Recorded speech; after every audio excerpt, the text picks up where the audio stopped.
इतना सब कुछ मोहम्मद के बाद पढ़ लेने पर बेशर्म ही इंसान होगा जो इस्लाम में बाकी रहेगा। मैं खुद मोहम्मद के बारे में इतना पढ़ चुका हूँ, कुरान के बारे में पढ़ चुका हूँ कि कुरान एक फ़र्ज़ी अल्लाह की किताब है, मोहम्मद एक फ़र्ज़ी अल्लाह के रसूल थे।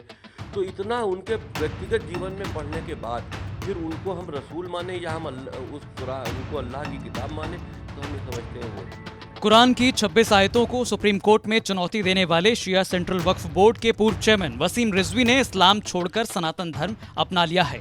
जानकारी के मुताबिक डासना देवी मंदिर के यति नरसिंहानंद महाराज ने पूरे रीति रिवाज से उन्हें हिंदू धर्म ग्रहण करवाया। वसीम रिजवी ने कुछ दिन पहले ही अपनी वसीयत जारी की थी, जिसमें उन्होंने कहा था कि उनके मरने के बाद उन्हें दफनाया न जाए बल्कि हिंदू रीति रिवाज से अंतिम संस्कार किया जाए और उनकी चिता को यति नरसिंहानंद अग्नि दें। अब सुनिए वसीम रिजवी क्या कहते हैं। और देखिए, ऐसा है कि सनातन धर्म को में जाना और सनातन धर्म को चुनना, हम समझते हैं, हम गर्व महसूस कर रहे हैं कि हम अब मुसलमान नहीं हैं। और इतना सब कुछ मोहम्मद के बाद पढ़ लेने पर बेशर्म ही इंसान होगा जो इस्लाम में बाकी रहेगा। अब वसीम रिजवी को वसीम नाम से ना जानकर उनके नए सनातनी नाम त्यागी से जाना जाएगा। वसीम ने सनातन धर्म को अपनाने से पहले कहा कि मुस्लिम कोई धर्म नहीं है, एकमात्र धर्म जो है वो सिर्फ सनातन धर्म है। वसीम रिजवी ने पहले ही घोषणा कर रखी थी कि सोमवार को इस्लाम छोड़कर सनातन धर्म में शामिल हो जाएंगे। इस मौके पर यति नरसिंहानंद सरस्वती ने कहा कि हम वसीम रिजवी के साथ हैं। वसीम रिजवी त्यागी बिरादरी से जुड़ेंगे। वसीम भाई त्यागी हमारे समाज में होंगे और इसके लिए हमारे त्यागियों की एक बहुत बड़ी सभा होगी।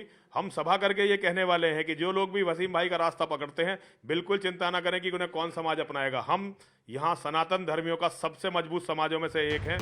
वसीम रिजवी ने एक वीडियो जारी कर कहा था कि मेरी हत्या करने और गर्दन काटने की साजिश चल रही है। मेरा गुनाह सिर्फ यह है कि मैंने कुरान की 26 आयतों को सुप्रीम कोर्ट में चुनौती दी थी। दरअसल कोर्ट में इसे खारिज कर दिया गया था। इसके बाद से ही रिजवी मुस्लिम संगठनों के निशाने पर हैं। मुस्लिम संगठनों का कहना है कि रिजवी का इस्लाम और शिया समुदाय से कुछ लेना देना नहीं है। मुस्लिम संगठन रिजवी को मुस्लिम विरोधी संगठनों का एजेंट बताते हैं।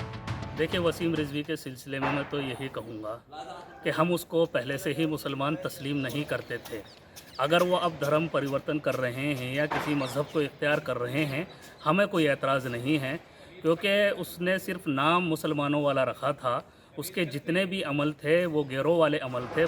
धर्म परिवर्तन के बाद वसीम रिजवी ने कहा कि आज से वो सिर्फ हिंदुत्व के लिए काम करेंगे। वसीम रिजवी के हिंदू बनने पर बड़ी संख्या में हिंदू धर्म गुरुओं ने उनका स्वागत किया है। वहीं दूसरी ओर भाजपा के फायर ब्रांड नेता और उन्नाव से सांसद साक्षी महाराज ने भी वसीम रिजवी के फैसले का स्वागत किया। और हिंदुस्तान में जितना भी मुसलमान है वो हिंदू से मुस्लिम कन्वर्ट हुआ है। एक भी मुसलमान अरब से नहीं आया यहाँ पर, सब ओल्ड हिंदू हैं। अगर कोई स्वेच्छा से हम किसी का धर्मांतरण नहीं करते, वसीम भाई की तरह अगर लोग स्वेच्छा से अपने घर वापस आते हैं तो ये घर वापसी कहलाएगी। हम उनका स्वागत करेंगे। वसीम रिजवी समय समय पर अपने विवादित बयानों की वजह से हमेशा सुर्खियों में रहते हैं। 2019 में जब रिजवी ने बतौर प्रोड्यूसर एक फिल्म लॉन्च की तो इस फिल्म में राम मंदिर, बाबरी मस्जिद ढांचा जैसे मुद्दों के अलावा हलाला पर भी बात की गई थी। कहा जाता है कि इसी दौरान रिजवी को आतंकी अब्दुल मेनन का धमकी भरा टेलीफोन आया था। जनवरी 2021 में जनसंख्या कानून को लेकर भी बयान दिया और मार्च 2021 में जब कुरान की 26 आयतों को सुप्रीम कोर्ट में चुनौती दी तो वो पूरे देश भर में चर्चा का विषय बना रहा। गाजियाबाद से अरविंद ओझा, देवबंद से पिंटू शर्मा की रिपोर्ट, यूपी तक।